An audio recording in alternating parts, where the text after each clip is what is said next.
People, Deluded, I'm back again. Thank you very much for tuning back in each and every time. I'm out and about on these busy London streets, specifically Soho, and I've got something of nothing to speak about in relation to Arsenal really, so we might as well go through it. Now, first and foremost, we're going to Dubai for, well, what I'd say is Arteta's first little taste of pre-season with the boys. The first thing he gets anything close to a pre-season he's had with the team in terms of the intimate settings that it provides with your team, and also, how he wants to do things. Now, if you remember last time we went to Dubai, different period, under different circumstances.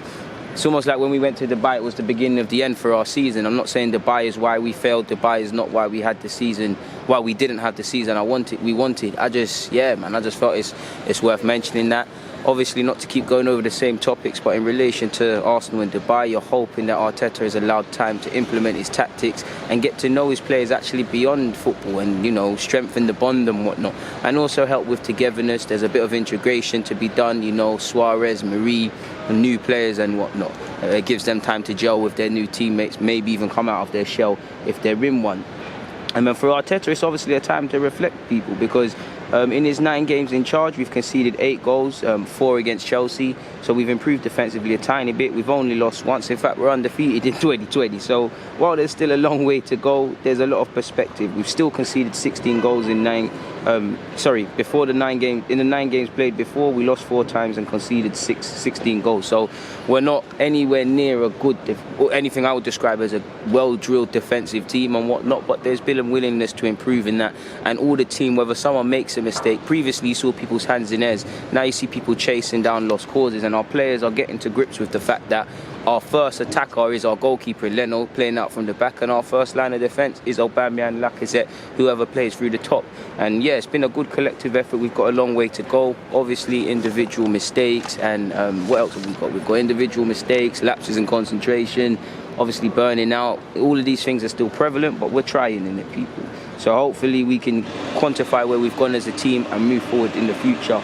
In relation to that though, obviously Arteta's been surrounded with former Man United coach Steve Round and also Albert Stevenberg. I can't say his name. I will never know as a fan, and potentially doubtful that you lot will know either, unless you're in the know or unless you're there at Arsenal, what these guys specifically do and how they help. But I think Stevenberg's an interesting one, because looking at his time, he spent time at Feyenoord in prominent positions within their youth. I'm sure he's done very well at youth level with Holland's national team in the under-17s. He's previously been with Van Gaal. Van Gaal, he knew how to develop players and structures and systems. So there's a wealth of experience. I know Arteta is the primary voice for, the young players in and around the team. When you've got Lomberg and you've got people like this, it fills me with benefit, because like I said, Dutch, they know how to develop talents, especially this guy's 49, so he's definitely seen better generations of Dutch talent. So if he's been around them talented players, then he must be able to coach ours. And yeah, man, I think he probably has a bigger say than us fans believe, man. And it's nice to see that Arteta's been surrounded with experience, man. And I'd love to see the collective effort in relation to how we're going to make our players, specifically the young ones, better, what players we're trying to make them tomorrow, and how we're going to do that exactly, people. Moving away from that, and I'm pretty sure you've all seen Miguel Aziz has been named in the Europa League squad. He's currently just returning from injury. I think he's a talented boy. You never know what could happen in the season. But maybe in terms of European competition, his debut won't happen. But he's been named in the list. A couple of other young players have been named as well. Certain players have been left out though. Carl Hein, a young goalkeeper. Catalin Kijan, I keep calling him Catalin. Oh, Kijan Catalin, sorry, that's his first name. The young Romanian lad we signed hasn't been named. João Lopez, who recently made his under-23s debut at left wing against Liverpool away, has been removed from the team as well. Now, obviously, a bit of this is to do with registering other people, eligibility, and there's all different funny little rules. It's not as white and black as, you're not in the team, so you're not going to get a Europa League chance, or Aziz been included, so he's going to start the next Europa League against Olympiacos. It doesn't work like that. It's purely formalities. Sam Greenwood's also been left out. Completely off topic, but congratulations to former Gooner Josh Da Silva. He made 50 appearances for Brentford the other day, or his 50th appearance. He's 21 years of age. He's got 50 games under his belt. Had he stayed at Arsenal, would he have got this amount of games? It's probably doubtful, so his move's been backed up. Away from that as well, also congratulations to Martinelli, because he's been named Player of the Month for January. Well deserved, with his goals, with his tenacity, with his consistency, with just the will to fight for Arsenal. He's led from the front and in a positive way put a lot of experienced players to shame, really and truly, since he's been here, but more so this month. So shout out to Martinelli. Where else have we gone? I saw David Ornstein say we're targeting a number 6 this summer, people, and we do need a midfield. And I tried to write up my own little targets. Now, the only exception that I haven't included is the midfielder Jude Bellingham from Birmingham. I don't care if we have to pay them money until 2035. That is something that needs to be done. I'm seeing 30 million for that 16-year-old. Trust me, it's worth it. He's got a lot of development to do. It's best he stays at Birmingham, but if there's a structured thing we can do, but he can stay at Birmingham for a year all he wants, he's going to be a great player. I'm scary what he's going to be at 20 years of age, especially if he stays at Birmingham and gets 100 career appearances, whatever, down his belt before making that move, man. Really and truly scary, people. We've got a lot of midfielders and we need some midfielders, but that's the only exception I haven't listed. I would like to go for Kouassi, the young centre-back that seems to be going to Leipzig from PSG. Obviously, we need an experienced centre-half, and while I haven't named an official target, I recognise that. But in terms of ability, resale value, he's someone up our street. If we are keeping with the theme of young centre-halves, I know Nathan Ferguson looked on the brink to go in West Brom in January before allegedly it failed a medical, an injury or something. I think he could be someone that's worth it. For £10 million, there's potentially resale value there, and he's done well with West Brom. I think he's carrying a knock at the moment, but that's that. Of course, I'd like a more experienced centre-half. I must admit, I'm a big fan of Upamecano, but he does need a lot of development, and he isn't going to automatically improve our defence per se. He's good personnel, but he'll have to learn some harsh lessons. I'll take Upamecano, but I do feel if you watch him for Leipzig, he does have a mistake in him. He is a good player. He can play a high line, can play out from the back, but there's a lot of development to be said. That being said, I'd still want him. His teammate Canute would be right up my street, people. I think he's a really good centre-half. Wouldn't mind Frankfurt's in D-card. There's a bunch of other centre-half targets, but we just need a centre-half. Apologies for my man sneezing there. Moving away from that, Samore, that's got to get done.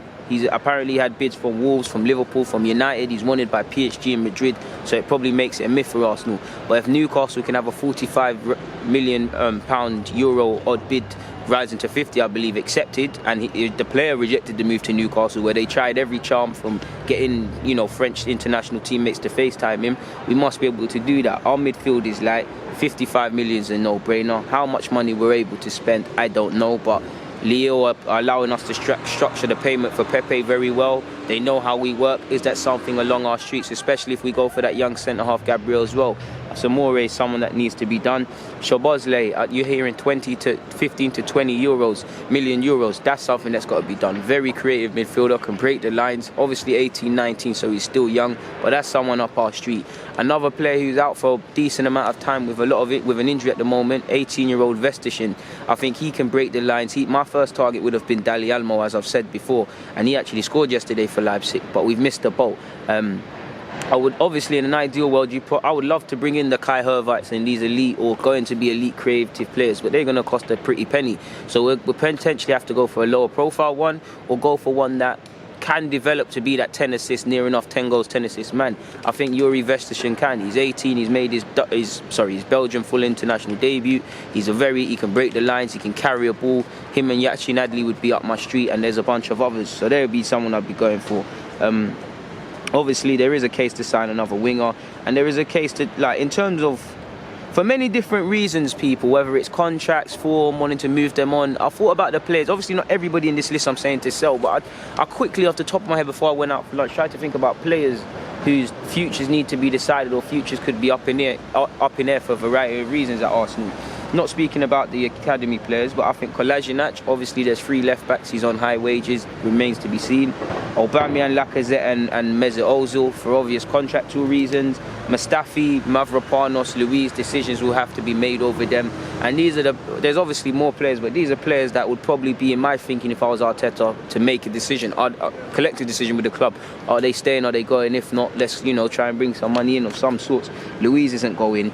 Socrates could make way. Mavropanos could become a forgotten man. Mustafi has a year left. Lacazette, it could be worth selling and reinvesting if his form doesn't pick up. Aubameyang, the contract business. Ozil's, we've been down that road before, people. Also meant Sangria of Toulouse, along with Sissoko of Salzburg, would be other midfielders I'd be looking at. there's a bunch of players, people, like I said, but I did this off the dome. Abidal seems to not be wanting to leave Aubameyang alone, or Arsenal's striker alone. Now, he might not even have a job, because you've seen him and Abidal basically sent indirects that some of the players ain't trying hard. And long story short, Messi in an Instagram post said, you might as well name names, big man, car. It's disrespectful. And you're hearing today Abidal's in talks with Barcelona to resolve his future, or a meeting over his future.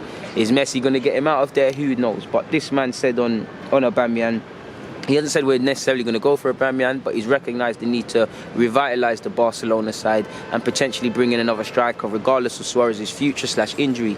And he has said, I know him, referring to Abidal. He has a profile that has depth. He's important, and in his team he is decisive. It's good to bring this type of player who can be in the market and help you. We'll see what will happen. So we'll have to see, people. Apparently, it's and the same article said it's logical that in the summer the 9 will become a necessity for Barcelona. So we'll have to see what happens in that regards. For Aubameyang, you couldn't begrudge him for wanting to join Barcelona. It'd be a good addition. He's of the age where he's probably got one big move in it left in him. You can't begrudge him for joining Barcelona or Real Madrid of all clubs, because he's done what he's needed to do at this team. And there's just not much. You just feel there's not much more left for him, people. Apologies why I do that. Very unprofessional of me, but I'm doing that for a specific reason, people. So I can take out my phone and see if there's anything else I can hit you guys up with before I bust out. But we are going to have to sort out them futures there, people. Man. And Abidal, see, he could be facing the sack, people. So this might not even be something to worry about. Same way. What else is there? Let me go on my usual Twitter things. David Luiz has spoken on Arteta briefly, and he said, what Mikel is trying to build is something big, and I really believe in his philosophy. I really believe we can do something big this year and in the future. So I'm really, really happy, because we have our way to go. This way, is it going to be hard? Yes. Is it going to be more difficult to achieve? Yes. But it's possible. Yes, it's possible. The first thing is to believe. You don't dream and you don't believe, then your dream is impossible. And you actually hear Luiz is a big character, a very vocal supporter of Arteta, and is gelled in well with the team. And Luiz's form has been decent. And you're hearing a lot of positive language about the boys believing in what Arteta wants to do. And that's half the job. We have a long journey as a football club to become, let alone title challenges, a consistent team.